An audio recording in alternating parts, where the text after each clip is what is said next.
Cloud code leak हो चुका है और इससे डेवलपर कम्युनिटी में इतना खुशी का माहौल है कि सबको लग रहा है कि अब हम फ्री में क्लाउड का इस्तेमाल कर पाएंगे और हमें कोई भी पैसे देने की जरूरत नहीं पड़ेगी। तो दोस्तों मैं आपको बता दूं, क्लाउड का कोड लीक तो हुआ है लेकिन आप इसको अभी भी फ्री में इस्तेमाल नहीं कर पाएंगे। अभी मार्केट में दो टाइप के डेवलपर एग्जिस्ट करते हैं।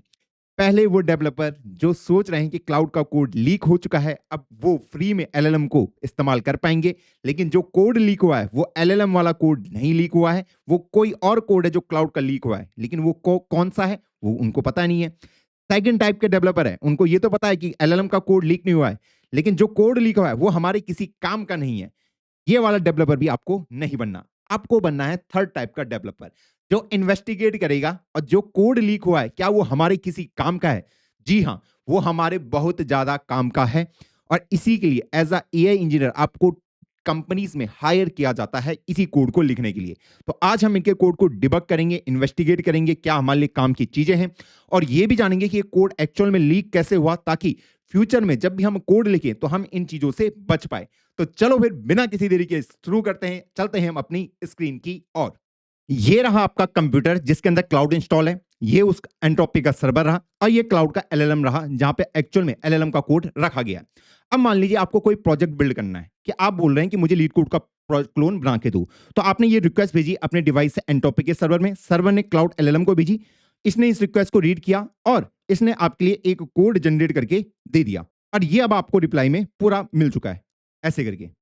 अब आपका सिस्टम क्या करेगा, इस कोड को रन करेगा और आपके सामने एक लीड कोड का प्रोजेक्ट ओपन हो जाएगा। लेकिन अगर आपने देखा होगा कि जब हम एक ही एपीआई कॉल में ये करने की कोशिश करते हैं तो जो ये प्रोजेक्ट बिल्ड करता है ये बहुत ही एक बेसिक सा कोड प्रेजेंट होता है। ऐसा मैं क्यों कह रहा हूं, देखो दोस्तों, जो हमारे ये एलएलएम मॉडल होते हैं इनका जो कॉन्टेक्स्ट विंडो होता है 1 मिलियन तक ही होता है कि एक बार में ये 1 मिलियन तक के डेटा को रीड कर सकते हैं और उसके हिसाब से आपके लिए आउटपुट जनरेट करेंगे।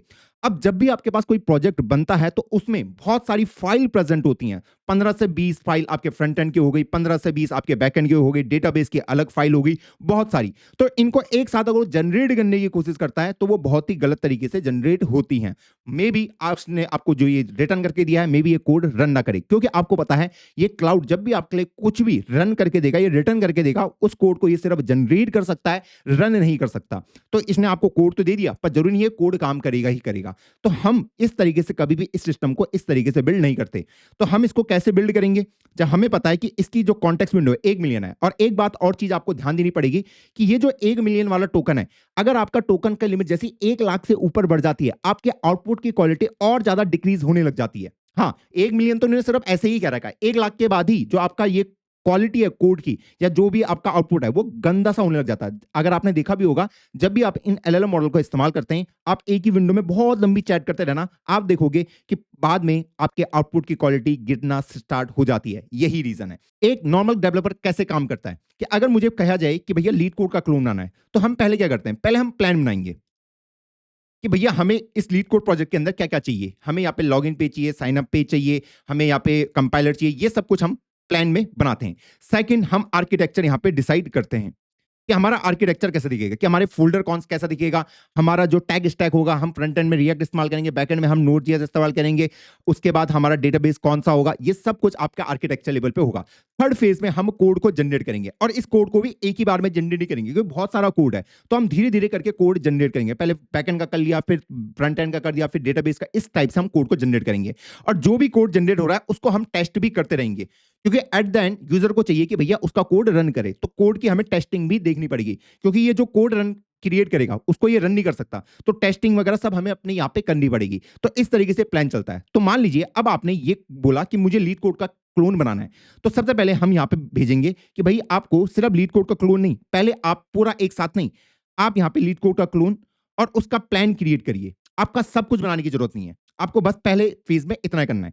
तो मान लीजिए इसने मेरे लिए प्लान क्रिएट करके दे दिया, ओके। अब सेकंड फेज में मैं इसको बोलूंगा कि अब प्लान तो क्रिएट हो गया, अब आप इसका आर्किटेक्चर बना के दीजिए। अब मैं इसको स्टेप बाय स्टेप गाइड कर रहा हूं आर्किटेक्चर। तो मैंने ये पूरा देखो, कॉन्टेक्स्ट विंडो में ये पूरी चैट जाती है कि मैंने इसको भेजा, इसको भेजा, इसने मुझे आर्किटेक्चर रिटर्न करके दे दिया। अब मेरे पास आर्किटेक्चर भी आ चुका है। अब तीसरे कि भैया अब मेरे को कोड जनरेट करना है। अब कोड में भी मैं मान लो उसको 10 फेज में बना रहा हूं, क्योंकि पूरा कोड अगर मैं एक बार में लिखूंगा तो गलती हो सकती है। तो मैं बोल दूंगा कि भैया पहले फर्स्ट फेज में कोड लिखिए, ऐसे करके। तो मैं मान लीजिए फिर से मुझे पूरा चैट को भेजना पड़ेगा इसको भेजा, इसने मेरे लिए फर्स्ट फेज का कोड जनरेट करके दे दिया। अब उस कोड को हम टेस्ट भी कर लेंगे कि क्या कोड प्रॉपर्ली चल रहा है, टेस्ट हो रहा है, अपने सिस्टम में टेस्ट होगा क्योंकि ये कोड रन नहीं कर सकता, हमने देखा कि ये रन हो रहा है। ओके, फिर हम इसको बोलेंगे कि आप सेकंड फेज का कोड जनरेट करो। तो इस तरीके से हम काम कर रहे हैं। तो जो लीक हुआ है ना, वो यही प्लान आपका लीक हुआ है कि ये इन सारे काम को कैसे कर पाता। आपका एलएलएम का कोड लीक नहीं हुआ है, ये वाला काम लीक हुआ है। अब अगर आप अभी करंट दिक्कत यहां पे देख रहे होंगे कि मैं हर बार जब भी हम पे क्लाउड को कह रहा हूं कि भाई आपको फर्स्ट फेज का कोड लिखना है, तो मैं प्रीवियस की सारी चैट यहां पे भेज रहा हूं, जिससे क्या होगा, टोकन कंजम्पशन बढ़ेगा और आपकी जो लिमिट है बहुत जल्दी हिट होगी। तो यहां पे क्लाउड क्या इस्तेमाल करता है, तो वो चीजें भी लीक हो चुकी है। पहला तो भैया हमारे जो प्रॉम्प्ट इंजीनियरिंग है वो लीक हुई है। क्या प्रॉम्प्ट कैसे लिखते हैं कि भैया प्लान बनाओगे जब, तो प्लान आप किस तरीके से बनाओगे, मैं बताऊंगा कि भैया पहले आपको जो भी यूजर की रिक्वायरमेंट्स को तोड़ना है, उसके लिए लॉगिन पेज कैसे देगा, साइन अप पेज कैसे देगा, जो बेसिक रिक्वायरमेंट है उसको प्लान का पार्ट बनाइए। फिर आर्किटेक्चर में आपको फोल्डर स्ट्रक्चर बनाना है, आपको कौन सा टैग स्टैग इस्तेमाल करना है, ये सब कुछ डिसाइड करिए। तो ये सिस्टम इंजीनियरिंग का पार्ट आ जाए, प्रॉम्प्ट इंजीनियरिंग का काम आ जाता है। सेकंड, यहाँ पे मेमोरी आर्किटेक्चर, कि भैया ये जो मेमोरी आर्किटेक्चर है उसको हम कैसे हैंडल करें कि हर बार ऐसा ना हो कि मैं उसको सारा प्रीवियस कॉन्टेक्स्ट पूरा भेज रहा हूं ऐसे करके, वरना आपका टोकन कंजम्पशन बढ़ जाएगा। तो ये भी आपका लीक हो चुका है। तो ये क्या करता है, यहां पे आपके लिए एक memory dot MD file create करके रखता है। किसको, मेमोरी डॉट एमडी। इस मेमोरी डॉट एमडी को वो एज अ कॉन्टेक्स्ट भेजता है। ये पूरे को भेज के कोई फायदा नहीं है, वरना आपका टोकन कंजम्पशन बहुत ज्यादा होगा। अब मेमोरी डॉट एमडी के अंदर क्या है, मान लीजिए इसने आपके डीबी के स्कीमा को बना दिया है और आपने उसको एग्जीक्यूट कर दिया है। आपका लॉगिन पेज बन चुका है, लॉगिन डॉट जेएस, आपका साइन अप बन चुका है, आपके मान लो ये बेसिक पेज बन चुके हैं। अब मान लो आप यहां पे जब कोड लिख रहे हो, तो अब आपको सेकंड फेज में इंप्लीमेंट करना है पेमेंट गेटवे, कि भैया मेरे को पेमेंट गेटवे को इंप्लीमेंट करना है। अब ऐसा ना हो कि मैं प्रीवियस के साथ सब कुछ भेज रहा हूं, क्योंकि देखो ये जो कोड है इसी ने जनरेट करे, मैं सारे कोड को अगर इसको भेजने लग गया, ये तो गड़बड़ हो जाएगी दोस्त, होगी नहीं होगी, क्योंकि मेरा टोकन कंजम्पशन बढ़ जाएगा। तो यहां पे मेमोरी डॉट एमडी में मैं सिर्फ वही एंट्री डालता हूं कि यार मैं अभी तक डीबी स्कीमा बना चुका हूं, और उसको मैं पॉइंट आउट करता रहता हूं कि मेरा डीबी स्कीमा इसको पॉइंट आउट कर रहा है। अगर आपको कभी चाहिए होगा डीबी स्कीमा, तो मैं आपको लाके दे दूंगा। ऐसे ही आपका ये लॉगिन और साइन अप पेज भी, इनकी एंट्री भी यहां पे प्रेजेंट रहती है ऐसे करके, कि लॉगिन वाला पेज जो आपका ओरिजिनल फोल्डर स्ट्रक्चर में जो कोड पड़ा है वो वहीं रहेगा, उसको मैं किसको नहीं भेज रहा हूं, उसको एलएलएम को नहीं भेज रहा हूं, क्योंकि जरूरत नहीं है। जब उसको जरूरत पड़ेगी तभी तो, मे बी मैं जब फ्रंट एंड का कोड जनरेट कर रहा हूं, मे बी जब मैं फ्रंट एंड का लॉगिन का पेज जनरेट कर रहा हूं, तो वहां पे मुझे रिक्वायरमेंट नहीं है बहुत सारे कोड की, मैं वहां पे क्यों फालतू में बैक एंड का कोड भेजू एलएलएम को, वो मेरे टोकन को खर्च ही करेगा। तो ये पॉइंटर्स हैं। हाँ, जैसे अभी मैं किसको भेज रहा हूं कि भैया मेरे को पेमेंट गेटवे बनाना है, तो भाई मैंने इसको भेजा पेमेंट गेटवे और ये मेमोरी डॉट एमडी, ताकि इसको कॉन्टेक्स्ट प्रॉपर तरीके से रहे, ताकि इसको मैं बता पाऊं कि आपको ये पेमेंट डॉट गेटवे बनाना है, ये फाइल मेरे पास प्रेजेंट है और हम इस प्रोजेक्ट के ऊपर काम कर रहे हैं। ये मेमोरी डॉट एमडी के अंदर रहता है, क्योंकि इसके अंदर हमने बहुत सारा डिटेल लिखा है, सिर्फ उनके रिक्वायरमेंट्स को लिखा है कि हमने अभी तक क्या क्या चीजें अचीव कर ली हैं। मे बी पेमेंट गेटवे बनाते समय इसको पहले ये पता करना हो कि यार हमारा ऑथेंटिकेशन सिस्टम कैसे काम कर रहा है, या फिर लॉगिन सिस्टम कैसे काम कर रहा है। मे बी यहाँ पे एक और फाइल लॉगिन वाला, तो ये यहां से रिक्वेस्ट कर सकता है कि यार मुझे ना लॉगिन वाला कोड भी दीजिए, क्योंकि मेमोरी डॉट एनडी के अंदर है कि लॉगिन डॉट जेएस, तो ये यहां से रिक्वेस्ट इसको भेज सकता है कि भाई मुझे ना लॉगिन डॉट जेएस वाला कोड भी लाके दीजिए। तो अब मैं ओरिजिनल जो लॉगिन डॉट जेएस का कोड होगा उसको उठाऊंगा और इसको भेजूंगा, उसके हिसाब से पेमेंट गेटवे का कोड जनरेट करेगा। उसके बाद ये सारा कोड मेरे पास यहां पे आएगा, ये यहां पे आके टेस्ट वगैरह होगा, अगर सक्सेसफुल हुआ तो मैं इसको यहां पे एंट्री दिला दूंगा कि भैया हमारा पेमेंट डॉट गेटवे भी बन चुका है। अब सवाल ये है कि इस memory architecture memory dot MD के अंदर ये काम कर कौन रहा है, तो यहां पे हमारे दूसरा एक मेमोरी लेवल पे आता है ऑटो ड्रीम, जो आपके ये पैरेलल में इसको हैंडल कर रहा होता है कि इसके अंदर किस किस की एंट्री जाएगी मेमोरी डॉट एमडी की, कि भाई मैं ऐसा ना करूं कि अपने कॉन्टेक्स्ट को बहुत ज्यादा ब्लो अप कर दूं, तो वो इस कॉन्टेक्स्ट को बार बार क्या करता रहेगा, सही करता रहेगा। तो ये ऑटो ड्रीम का काम होता है। तीसरा आता है हमारे पास सेशन लेयर। सेशन लेयर का काम ये होता है कि आपकी पूरी हिस्ट्री को नोट डाउन करके रखना कि अभी तक मैंने इसके साथ जितनी भी बात करी है, जितने भी कोड जनरेट करे, सब कुछ एक लॉग फाइल में रखता है आपके सिस्टम में अंदर स्टोर करके। ये इसका मेमोरी आर्किटेक्चर होता है। मेमोरी डॉट एमडी, इसको कॉन्टेक्स्ट प्रोवाइड करना कम से कम टोकन को देके। ऑटो ड्रीम कि भैया मेमोरी डॉट एमडी के अंदर मैं कैसे चीजों को इंसर्ट करूंगा ताकि कॉन्टेक्स्ट बहुत लंबा ना हो। सेशन लीडर का काम क्या है कि जो भी आपकी क्लाइंट और इसके बीच में बातचीत हुई है उस सबके लॉग को रखना, कि अगर आपने कोड जनरेट करा है उसको इसने स्टोर करके रख दिया, जो भी बातचीत हुई है, अगर आपका टेस्टिंग फेल हुआ है तो उसको भी इसने लोड करके रख दिया है। तो ये हमारे मेमोरी आर्किटेक्चर का काम होता है। तो ये भी इसका लीक हुआ है, जिससे डेवलपर को बहुत ज्यादा खुशी मिली है, क्योंकि इसी पे बहुत ज्यादा रिसर्च होती है। तीसरा कि भैया हमारे यहाँ पे टूल सिस्टम, कि आपके टूल सिस्टम कौन कौन से हैं, कि मुझे कौन से टूल को कॉल करना है। जब भी आपको यहां से कोड रिटर्न होके मिलेगा तो भैया उस कोड को मुझे अपने यहां पे चलाना है, तो कौन सा टूल रन होगा। कई बार मुझे कोड को रीड करना होगा तो रीड टूल वाला रन होगा, कई बार मुझे अपने उसके अंदर राइट करना होगा तो राइट वाला टूल कॉल होगा। टूल कुछ नहीं है, फंक्शन है। तो ये फंक्शन इसके पास बहुत सारे हैं। तो ये फंक्शन कौन कौन से थे ये भी अब लीक हो चुके हैं, रिवील हो चुके हैं कि ये कौन कौन से फंक्शन को यहां पे इस्तेमाल करता है। चौथा हमारा जो मेन गोल है, एंटी डिस्टिलेशन। इसके बारे में हमने लास्ट लेक्चर में भी बात करी थी कि एंटी डिस्टिलेशन क्या होता है। क्योंकि कई बार लोग क्या करते हैं कि यार देखते हैं कि क्लाइंट और क्लाउड में क्या बातचीत हो रही है, और उस जो भी वो रिप्लाई करता है उसके हिसाब से वो अपने मॉडल को ट्रेन करने की कोशिश करते हैं। ये जो भी आपका मॉडल होता है ना, हाँ, इसको ट्रेन करने की कोशिश करते हैं ताकि ये क्लाउड की तरह ही बिहेव करे, कि आपने क्वेश्चन पूछा, आंसर दिया, तो मेरे पास एक ट्रेनिंग डेटा मैं यहाँ पे इकट्ठा कर लेता हूँ, जिसके हिसाब से मैं अपने मॉडल को ट्रेन करने की कोशिश करता हूँ, इसकी कॉपी बनाने की कोशिश करता हूँ। क्योंकि ये मॉडल ऐसे ही ट्रेन होते हैं, क्या इनपुट और उसका आउटपुट क्या था, आप उसमें अपने डेटा को ट्रेन कर सकते हैं। तो पर यहाँ पे हमें रिक्वायरमेंट होती है रीजनिंग की भी। किसकी? रीजनिंग की भी, कि अगर इसने किसी कोड को जनरेट किया तो इसने उस कोड को जनरेट क्यों किया। ये आपको फाइनल आउटपुट तो ला के देता ही है कि भैया मैंने ये कोड आपके लिए जनरेट कर दिया, लेकिन उसके पीछे की रीजनिंग क्या थी, कि आपने क्या सोचा, कैसे आप स्टेप बाय स्टेप उस पे गए। अगर मैं आपसे पूछूं कि अगर आपको ऑथेंटिकेशन का कोड लिखना है तो आपकी कुछ रीजनिंग होगी ना, कि हाँ मैं ये लॉजिक लगाऊंगा, हाँ आप डायरेक्ट वो तो दोगे नहीं कि ये रहा मेरा कोड। तो ये रीजनिंग वाला भी मेन गेम हो जाता है, कि मैं यहां से चाहता हूं कि ये मुझे रीजनिंग भी दे और उसके साथ ही कोड भी दे, रीजनिंग और कोड दोनों मुझे एक साथ मिले। अब हम यहां पे क्या करता है, एंट्रोपी का सर्वर यहां पे बहुत ही इंपॉर्टेंट रोल प्ले करता है, कि ये जो रीजनिंग है इसको आपके क्लाइंट को डायरेक्ट नहीं भेजता, ये इसकी एक समरी क्रिएट करके भेजता है, ताकि आपकी डिस्टिलेशन प्रॉपर तरीके से ना बने, वरना आप बिल्कुल यही बना दोगे जो ये मॉडल है। ओके, तो इसकी ये समरी क्रिएट करके देता है और उसके साथ ही एक सीक्रेट की यहां पे दे देता है। मान लो इसमें रीजनिंग में आपके मान लो 1000 ऑफ लाइन थी, तो मान लो इसने इसकी समरी क्रिएट कर दी 100 ऑफ लाइन में और एक सीक्रेट की कर दी ऐसे करके स्टोर, इसको वो आपको रिप्लाई करके दे देगा। और इस 31234 के क्रॉसपॉन्डिंग अपने डेटाबेस में एक एंट्री कर देगा विद ओरिजिनल रीजनिंग, ताकि फ्यूचर में मैं इसको एक्सट्रैक्ट कर पाऊं। ये एंटी डिस्टिलेशन से इस तरीके से बचते हैं कि आपको प्रॉपर रीजनिंग वो नहीं देंगे। अगला नेक्स्ट होगा एजेंट ऑर्केस्ट्रेशन। इसका मतलब क्या है? इसका मतलब ये है यार, जब तुम कोड लिख रहे हो तो क्या मैं मैन्युअली कोड लिखूं कि भैया पहले डेटाबेस बनाओ, फिर आप लॉगिन बनाओ, फिर आप साइन अप बनाओ, फिर आप वो बनाओ, कंपाइलर बनाओ, फिर आप ये बनाओ। क्या मैं मैन्युअली एक एक करके चीजों को करूंगा सिंक्रोनाइज वे में, या फिर मैं पैरेलली भी काम को करा सकता हूं? मैं पैरेलली बोल सकता हूं कि भैया अगर मेरा लॉगिन और साइन अप बन चुका है तो मैं बोल दूंगा कि भैया अगर आप कंपाइलर बना रहे हो बैकएंड के लिए तो उसी समय पैरेलल में आप फ्रंट एंड का भी कोड लिखना स्टार्ट कर दो, लॉगिन पेज का। पैरेलल में आप साइन अप का भी कोड लिखना स्टार्ट कर दो फ्रंट एंड का। ये बढ़िया अप्रोच नहीं होगा, मेरा समय कम लगेगा। तो ये किस तरीके से करता है, ये एजेंट ऑर्केस्ट्रेशन हमें बताता है।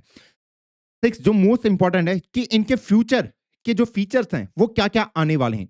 जो काइरोस फीचर है वो बहुत ही इंपॉर्टेंट है। मान लीजिए आप कोड लिख रहे हैं और उसके बाद आपने कोड वगैरह लिख के आप सो चुके हैं, ओके सब कुछ। अब ये क्या करेगा काइरोस, कि भैया रात को आपके सिस्टम में एक क्रॉन जॉब रन करेगा और देखेगा कि इस कोड में फर्दर इंप्रूवमेंट क्या हो सकते हैं। उस इंप्रूवमेंट को ये खुद ही परफॉर्म कर देगा, आपको भी एक्शन लेने की जरूरत नहीं है। तो उसके बाद जब इसने वो सारे इंप्रूवमेंट कर देगा तो आपको एक पुश नोटिफिकेशन भेज देगा कि मैंने रात भर ये काम किया, आप ये चीजों को इंप्रूव अपने कोड में कर सकते हो। कितना तगड़ा फीचर है। मे भी कल को मुझे कोई कॉम्प्लेक्स टास्क परफॉर्म करना है तो वहां पे मुझे ऊपर 4.6 की जरूरत होगी रीजनिंग के लिए, तो मेरा सिस्टम नहीं कर पाएगा। तो ये क्या करेगा कि भाई आपने जो भी टास्क है पहले उसकी रीजनिंग के लिए उसको ऊपर 4.6 के लिए पे भेजेगा। मे भी उसको 25-30 मिनट लगेंगे उसके पूरे एक प्लान को बनाने के लिए। तो ये फीचर भी आपके आने वाले हैं नियर फ्यूचर में। तो ये जो सारी चीजें हैं ये आपकी लीक हुई हैं और एआई इंजीनियरिंग के अंदर आप यही सीखते हैं, वरना तो सब कुछ एपीआई कॉल है। एपीआई कॉल तो सिर्फ ये एलएलएम है, लेकिन जो उसको क्या देती है, पावर देती है, वो यही होती है। यही कोड आपका लीक हुआ है कि यहां पे आपके क्लाइंट किस तरीके से डिसाइड करता है, आपका क्लाउड कोड कैसे डिसाइड करता है कि कब किस टूल को परफॉर्म करना है, अपनी मेमोरी को एफिशिएंटली कैसे हैंडल करना है। ये सब कुछ लीक हुआ है। अब आपका सवाल होगा कि भैया ये लीक परफॉर्म कैसे हुआ। दोस्तों अगर आप देखोगे, आप अपने जो क्लाउड कोड है अपने सिस्टम के अंदर इंस्टॉल कर सकते हो। ओके, जैसे अगर मैंने इसको npm इंस्टॉल ये करूंगा तो मेरे सिस्टम के अंदर ऑलरेडी ये कोड प्रेजेंट है। अगर मैं टर्मिनल खोलता हूं तो ये कोड ऑलरेडी मेरे सिस्टम के अंदर मैंने इंस्टॉल कर रखा है। तो मैं चलता हूं अपने सीडी डेस्कटॉप के अंदर मैंने ऑलरेडी इंस्टॉल कर रखा हूं, दोबारा इंस्टॉल नहीं कर रहा। और यहां पे मैं सीडी टेस्टिंग मॉडल नाम के फोल्डर के अंदर चलता हूं, ये आपको यहां पे दिख रहा होगा। मैं इसके अंदर गया, अब मैं यहां पे क्लाउड लिखूंगा तो अब मैं इस फोल्डर के अंदर क्लाउड के साथ डायरेक्ट बात कर पाऊंगा। ये देख लीजिए। तो देखो, मैं अगर यहां पे बोलता हूं हेलो जी, सारा काम मैं यहां पे कर सकता हूं। तो ये जो कोड जो मैंने इंस्टॉल किया था, ये ही आपका लीक हुआ है। अब आप बोलेंगे भैया जब ये कोड लीक हुआ है, ये तो ऑलरेडी मेरे सिस्टम के अंदर प्रेजेंट है, तो ये लीक कैसे हुआ? है ना? बात तो वही है। मैंने कहा ये जो कोड है ये लीक हो चुका है, जो कि आपके सिस्टम के अंदर प्रेजेंट है। पर बच्चे कहेंगे कि ये कोड तो ऑलरेडी मेरे सिस्टम के अंदर प्रेजेंट है। मैंने कहा ये जो कोड है, जो आपके सिस्टम, जो आपने एंट्रोपिक से ये कोड लिया है, जो आपने अपने सिस्टम के अंदर लाए हैं, मैंने कहा यही कोड आपका लीक हुआ है। अरे ये कोड तो पहले से मेरे सिस्टम में, तो लीक क्यों कह रहे हैं इसे? यहीं पे सोचने वाली बात है दोस्त। यहां पे देखो, ये जो कोड है, अगर मैं इसको, ये है हमारा जावास्क्रिप्ट का कोड, ओके, इससे मैं अपने सिस्टम के साथ बात कर रहा हूं और उसी के अंदर ये सारा पहले से ही प्रेजेंट था। लेकिन ये जो कोड है, इसको कोई रीड आउट नहीं कर सकता इजीली। क्यों नहीं कर सकता? देखो दोस्त, जब भी हम इस टाइप के सिस्टम को बिल्ड करते हैं, मान लो मैंने बहुत सारी फाइल लिखी, मान लो मैं एक क्लाउड कोड को स्क्रैच से बना रहा हूं, मैंने इसको बिल्ड किया, मेरे पास मल्टीपल फाइल प्रेजेंट है। मैं आपको एग्जांपल भी दिखा देता हूं कि मान लो मैंने main.js, math.js, user.js इतने सारा कोड बनाया है सिर्फ इसको बिल्ड करने के लिए, इसको बिल्ड करने के लिए इतना सारा कोड लिखा है। तो मैं सीधा इस कोड को अपने प्रोडक्शन में नहीं डाल सकता कि यूजर को सीधा यही कोड दे दिया पकड़ के, ये ले, ये अपने सिस्टम के अंदर रन कर दे। नहीं, पहले हम इस कोड को ऑप्टिमाइज करते हैं कि भैया कई, जैसे यहां पे ये वेरिएबल के नेम है, इनको मैं छोटा करता हूं, ये जो वेरिएबल के नेम हो गए, और आपका जो डेड कोड है कि कई फंक्शन इन तीनों फाइल में ऐसे होंगे जो कि यूज भी नहीं हो रहे होंगे, उनको रिमूव कर दो। आपके जो कमेंट्स हैं यहां पे, इनको हटा दो, क्योंकि मुझे यूजर को at the end optimise code देना है। तो जब मैं इस कोड को बंडल करूंगा, आपने बंडलिंग के बारे में सुना होगा, रिएक्ट वगैरह के अंदर भी आपने सुना होगा कि हम पहले इस कोड को बंडल करते हैं, कोड की स्प्लिटिंग होती है, कोड से अननेसेसरी कमेंट को हटाया जाता है, कोड को ऑप्टिमाइज वे में लिखा जाता है। तो बंडलिंग के बाद ये तीनों फाइल का कोड एक बंडल बना के मैंने ऐसा ही दिखेगा। हाँ जी, ऐसा ही दिखेगा। तो अब आप बताओ, आपको ये कोड रीड करना आसान है? हाँ, क्या आप इस कोड को रीड कर सकते हो? कितना मुश्किल है इस कोड को रीड करना। तो यही कोड हमें शिप किया जाता है, तो यही वाला कोड मेरे सिस्टम के अंदर आया है। इसको रीड करना बहुत ही मुश्किल है, क्योंकि मुझे पता ही नहीं है यहाँ पे ए का मतलब क्या है, यहाँ पे बी का मतलब क्या है, यहाँ पे रोहित, सी, इतना। और यहाँ पे जो कोड है ये बहुत ही ज्यादा है। अभी तो मेरे पास 3 ही फाइल थे, वहां पे बहुत सारी फाइल होंगी। तो अगर मैं आपको बताऊं, ओरिजिनल जो कोड है उसके अंदर 5 लाख ऑफ लाइन है, जहां पे 1900 से ज्यादा टाइप स्क्रिप्ट की फाइल्स आपके, सॉरी 1900 से ज्यादा फाइल्स आपकी प्रेजेंट है। यहाँ पे तो 3 ही फाइल प्रेजेंट है, उसने बंडल बना के उसको ऐसे करके दे दिया। तो मेरे को कितना हार्ड हो जाएगा उसको रीड करना। तो कोड हमारे पास पहले से ही था, हर कोई रीड कर सकता था, लेकिन मैं उसको रीड नहीं कर सकता, ये दिक्कत आ रही थी। तो यहां पे हुआ क्या कि भाई जब आपका इस पूरी मेन फाइल से ये बंडल कोड क्रिएट होता है, तो उसके करस्पॉन्डिंग एक मैप फाइल भी क्रिएट होती है ऐसे, जो कि आपके ओरिजिनल कोड को और ये बंडल कोड को मैप करा पाए। मतलब बोलने का ये है, मान लीजिए ये आपका ओरिजिनल कोड है और ये आपका बंडल कोड है, आपने बंडल बना दिया जिसको आप यूजर को दोगे। इवन अगर आप देखोगे ना, जैसे मैं अगर चैट जीपीटी की बात करूं, वरना क्या होगा, हर कोई किसी का कोड कॉपी कर सकता है। जैसे अगर मैं यहाँ पे इंस्पेक्ट पे जाऊं और यहाँ पे अगर हम सोर्स पे चलते हैं और यहाँ पे अगर मैं किसी भी फाइल को खोलता हूं, जैसे मैंने जावास्क्रिप्ट की फाइल को खोला, क्या आप इस कोड को रीड कर सकते हैं? क्या आपको सच में लगता है कि कोई वेरिएबल का नाम K I Y P V I N I P I करके देगा? आप बताइए, क्या ये कोड रीडेबल है? कोड तो है मेरे पास, कोड तो है, पर इस कोड को रीड करना भी तो आना चाहिए। हाँ, तो ऐसे ही कोड आपको फ्रंट एंड में मिलता है, जो कि बहुत ही ऑप्टिमाइज वे में मिलता है, ताकि कोई इसको रीड ना कर पाए। तो ये देखो, चैट जीपीटी तक ये काम कर रहा है आपके लिए। तो यहाँ पे वही काम आपका यहाँ पे भी हो रहा है कि आपको ये वाला कोड मिलता है, होगा यही। और यहाँ पे बीच में प्रेजेंट होता है एक मैप, एक मैप जो बताता है कि आपने जो यहाँ पे जो भी ऑप्टिमाइज किया है वो ओरिजिनल कोड के अंदर कैसा मेरा दिखेगा। तो हम इस मैप को कभी भी सिप नहीं करते, ओरिजिनल कोड को अपने पास रखते हैं और बहुत ज्यादा टाइम हम मैप को भी रिलीज नहीं करते। ओके, जैसे मान लो यहाँ पे कोई फंक्शन है, उसका नाम है कैलकुलेट, ओरिजिनल फंक्शन, लेकिन यहाँ पे बंडल वाले में उसका नाम सी है। तो मैप का काम होगा कि वो सिंपल बताएगा कि यहाँ पे जो ये सी है इस फाइल के अंदर वो कैलकुलेट है। ये मैप का काम होता है। अब बोलोगे भैया मैप का काम क्यों जरूरी है? ये हमें डिबगिंग में इस्तेमाल होता है कि जब मुझे डेव टूल में कभी डिबग करना हो, क्योंकि मेरे फ्रंट एंड में ये कोड आएगा, मेरे को बता दिया भैया इस सी वाले में एरर है। अब मैं इस सी वाले में एरर कैसे ढूंढ पाऊंगा? अगर मैं खुद हूं, मैं खुद डेवलप कर रहा हूं, अब मुझे पता है यार सी वाले में एरर है, मुझे क्या पता सी का मीनिंग क्या है? तो मैं, मुझे हेल्प करेगा कि भैया सी का मतलब है कैलकुलेट, इस कैलकुलेट वाले फंक्शन में ये दिक्कत है, ये इस वाली फाइल के अंदर आपके ओरिजिनल कोड के अंदर प्रेजेंट है, इसको जाके आप सही करो। तो ये मुझे डिबगिंग में हेल्प करता है। अब यहाँ पे एंट्रोपिक ने गलती क्या करी? एंट्रोपिक ने क्या करा कि भैया जो इनका ये एनपीएम का पैकेज है, ये क्लाउड कोड वाला, इन्होंने इसके साथ ये बंडल कोड है, ये तो रिलीज किया ही किया, ये वाला, इन्होंने इसके साथ गलती से ये मैप फाइल भी डाल दी, ये मैप फाइल ही डाल दी। और अगर आपके पास मैप फाइल आ जाए, और इन्होंने दूसरा क्या कर रखा था, ये जो ओरिजिनल कोड जिस सर्वर पे रखा गया है उसको कोई भी एक्सेस कर सकता था, कोई भी। तो इस मैप फाइल के साथ इसका लिंक भी प्रेजेंट था कि अगर यहां पे जैसे सी, आपका यहां सी पे एरर आया तो आपको सी का मीनिंग जाना है, कैलकुलेट कहां पे जाना है, ओरिजिनल कोड वाले पे जाना पड़ेगा। तो ओरिजिनल कोड का यहां पे लिंक भी प्रेजेंट था और लोगों ने भी क्या, इस ओरिजिनल कोड को डाउनलोड कर लिया। दूसरा कि यहां पे जो ओरिजिनल कोड था उसका एक वो और आपके स्ट्रिंग फॉरवर्ड में ऑलरेडी आपके मैप फाइल के अंदर प्रेजेंट भी था। मतलब आप इसको दो दो तरीके से आप अपने ओरिजिनल कोड को एक्सेस कर पा रहे थे। एक तो लिंक प्रेजेंट था और दूसरा ये जो पूरा कोड था एज अ स्ट्रिंग फॉर्मेट यहां पे प्रेजेंट था, जैसे मैंने आपको यहां पे दिखाया, ये ऐसे करके प्रेजेंट होता है ये मैपिंग। तो ये दिक्कत हुई इन्हें कि उन्होंने गलती से अपने मैप फाइल को यहां पे रिलीज कर दिया। मैप फाइल जैसे लोगों को लगी, उन्होंने देखा कि यार अरे बंडल कोड तो मेरे पास पहले ही से था, मुझे बस इसका मीनिंग पता नहीं था, मीनिंग मुझे मैप से पता चल गया, मैप से उन्होंने देखा अरे लिंक है, उन्होंने पूरे इस जिप फाइल को डाउनलोड कर लिया और उसके बाद सबके पास ये ओरिजिनल सोर्स कोड भी आ गया और इवन स्ट्रिंग वाला भी था, तो स्ट्रिंग से वो उसको निकाल सकते थे। तो ये गलती करी उन्होंने और उसके बाद उन्होंने इसको सुधारने की कोशिश करी। प्लीज इसको ओपनली ना यूज करें वरना आपको दिक्कत हो सकती है, क्योंकि एंट्रोपिक आपके ऊपर केस वगैरह कर सकता है। तो बहुत लोगों ने इसको गिटहब पे डाला, उसके बाद लोगों ने इसके क्लोन वगैरह बनाए, उसके बाद उन्होंने डिलीट कर दिया। तो मतलब अगर आपको इस कोड के साथ इस्तेमाल ही करना है तो अपने सिस्टम के अंदर इस्तेमाल करें, ऐसे ही इसको गिटहब पे पोस्ट ना करें वरना एंट्रोपिक आपके पास आपके ऊपर केस कर सकता है। तो अगर मैं आपको लास्ट में कंक्लूजन दूं तो भाई बोलने का मतलब दोस्त ये है कि आपके पास जो ये लीक हुआ है, ये जो लीक आपके बहुत ज्यादा काम का है, वरना आपके LLM at that API call ही है, पर उस एपीआई कॉल को एफिशिएंटली कैसे करना है वही कोड आपका लीक हुआ है। अब मेरी जो थ्योरी है यहाँ पे बहुत बढ़िया थ्योरी है, मुझे ऐसा लगता है कि ये लीक एंट्रोपिक ने जबरदस्ती कराया है, क्योंकि वो और ज्यादा हाइप अपने फ्यूचर वाले चीजों के लिए, जो फ्यूचर में जो उनको काइरोस मॉडल आने वाले उनके लिए वो हाइप क्रिएट करना चाहते हैं।